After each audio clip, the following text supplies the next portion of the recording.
విశేషమైన కార్తీక పౌర్ణమి పండుగ పర్వదినం రోజున ప్రతి ఒక్కరూ కూడా 365 వత్తుల దీపారాధన ఇంకా ఉసిరి దీపారాధన చేస్తూ ఉంటారు. కార్తీక పౌర్ణమి రోజున ఈ విధంగా చేసేటువంటి దీపారాధన అనేది మన చుట్టూ ఉన్నటువంటి దుష్ట శక్తులను పారదోలుతుంది, గ్రహస్థితిని అనుకూలంగా మారుస్తుంది, మన కష్టాలను దూరం చేస్తుంది. అయితే ఎంతో విశేషమైనటువంటి కార్తీక పౌర్ణమి రోజున 365 వత్తుల దీపారాధన కానీ లేదా ఉసిరి దీపారాధన కానీ చేయాలి అనుకునే వారికి సూర్యోదయ సమయంలో ఉదయం 4:52 నుంచి ఉదయం 9:02 మధ్యలో, సాయంత్రం దీపారాధన చేయాలి అనుకునే వారికి సాయంత్రం 5:15 నుంచి రాత్రి 7:05 మధ్యలో దీపారాధన చేయడం చాలా మంచిది.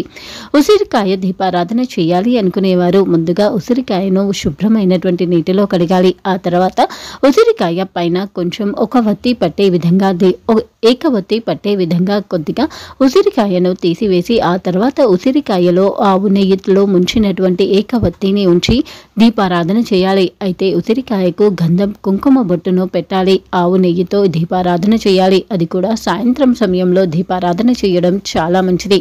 ఉసిరికాయ దీపారాధన సూర్యోదయం కన్నా కూడా సూర్యాస్తమయంలో చేయడం చాలా మంచిది. అలా చేస్తే సకల శుభాలు కలుగుతాయి, లక్ష్మీ అమ్మవారి అనుగ్రహం కలుగుతుంది.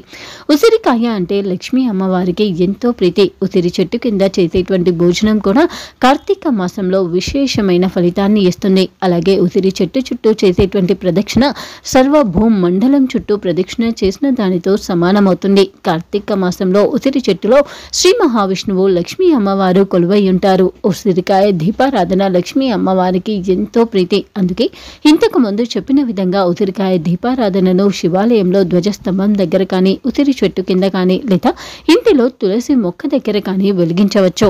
అలాగే ఈ రోజున 365 వత్తుల దీపారాధన చేయాలి అనుకునేవారు 365 వత్తులను వెలిగించేటప్పుడు అగ్గిపుల్లతో మాత్రం వెలిగించకూడదు. 365 వత్తుల పైన కర్పూరం బిళ్ళను ఉంచి అగరబత్తితో వెలిగించాలి. కొవ్వొత్తితో అలాగే మరొక దీపంతో కానీ అస్సలు వెలిగించకూడదు. ముఖ్యంగా ఈ వత్తులను వెలిగించేటప్పుడు అగరబత్తిని మాత్రమే ఉపయోగించాలి. అలాగే ఇంటి యజమాని ఈ 365 వత్తుల దీపారాధన చేస్తే అత్యుత్తమమైన మంచి ఫలితం కలుగుతుంది.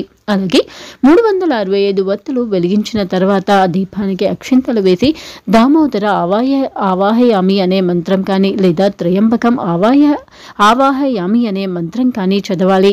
ఇంకా ఈ 365 వత్తుల దీపారాధన సంవత్సరానికి ఒక వత్తి చొప్పున సంవత్సరం మొత్తం కూడా దీపారాధన చేసిన దానితో సమానమవుతుంది. అలాగే వీటిని ముందుగా 365 వత్తులను ఆవు నెయ్యిలో నానబెట్టాలి. కార్తీక పౌర్ణమి రోజున ఇంట్లో ఉన్నటువంటి తులసి చెట్టు దగ్గర కానీ లేదా ఇంటి దగ్గరలో ఉన్నటువంటి దేవాలయంలో కానీ ఈ దీపారాధన చేయవచ్చు. ముఖ్యంగా ఇలా వెలిగించడం ద్వారా ఏడాది మొత్తం దీపాలు వెలిగించిన అంత పుణ్యం లభిస్తుంది. అలాగే ఇలా దీపారాధన చేసేటప్పుడు పెద్ద మట్టి ప్రమిదలో కానీ లేదా కొబ్బరి చిప్పలో కానీ ఈ దీపారాధన చేయవచ్చు. ముఖ్యంగా దీపం కింద తమలపాకును ఉంచి దానిపైన ప్రమిదను పెట్టి ఆ తర్వాత దీపాన్ని వెలిగించాలి. దీపానికి పువ్వును నైవేద్యాన్ని సమర్పించాలి, అరటి పండును సమర్పించాలి. అలాగే ఆరాధన జన్మ జన్మల పాపాలను పోగొడుతుంది.